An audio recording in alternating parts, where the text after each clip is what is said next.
Yorana et bienvenue dans ce tutoriel consacré à l'agriculture, Te Itera. Aujourd'hui, dans cette série des savoir-faire qu'il faut faire savoir, nous allons parler du taro. Le sol de toutes les îles de la région recèle un trésor alimentaire à nul autre pareil, le taro. Le tubercule qui pousse dans le sol est une excellente source de calories, riche en fer et en vitamines C et B1. Ses feuilles sont riches en fer et en vitamines A et C. Il en existe 14 variétés. Alors comment choisir les variétés à privilégier? C'est ce que je vous propose de découvrir tout de suite. Ici, nous sommes à Papara, dans une taraudière qui recouvre une surface de 7 hectares et emploie 4 personnes à temps plein.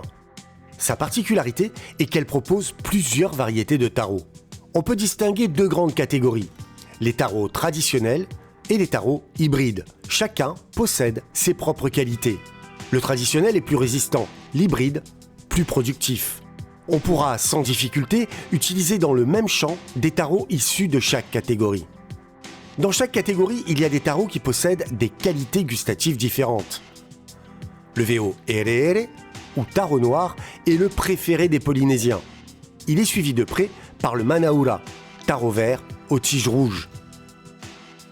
Pour la consommation des feuilles, on choisira le Apura, aux tiges vertes, ou le VO, aux tiges vertes, tacheté de noir, ce qui le rend facilement identifiable. Du côté des hybrides, en termes de goût, le Rarotoa Vareau est le plus apprécié. Il est identifiable à sa tige verte qui devient mauve près de sa feuille. Ces feuilles sont très fines au toucher. Elles sont donc idéales pour la préparation du fafa. Le Rarotoa Vareau possède une chair blanche pigmentée de rose. Ce taro semble être le plus goûteux dans sa catégorie. Il est aussi le plus polyvalent car on peut consommer sa chair et ses feuilles. Il est suivi par le Rapawowo aux tiges vertes claires avec des marbrures foncées. Enfin, le taro chinois ou taro tinito ne comporte pas d'acide oxalique. Il peut donc être cuisiné sous forme de gratin ou de chips. Vous venez d'avoir un aperçu de quelques variétés de taro. Pour en savoir plus, je vous invite à cliquer sur le lien sous la vidéo pour télécharger un fichier qui vous apportera des compléments d'information. Sachez également que l'acide oxalique présent dans la majorité des taros provoque des picotements. Cet acide peut irriter la voie œsophagienne ou gastrique lors de son ingestion, et cela peut provoquer des dommages comme des calculs rénaux. Il faut donc penser à le cuire au moins 15 minutes dans de l'eau bouillante pour dissoudre cette substance.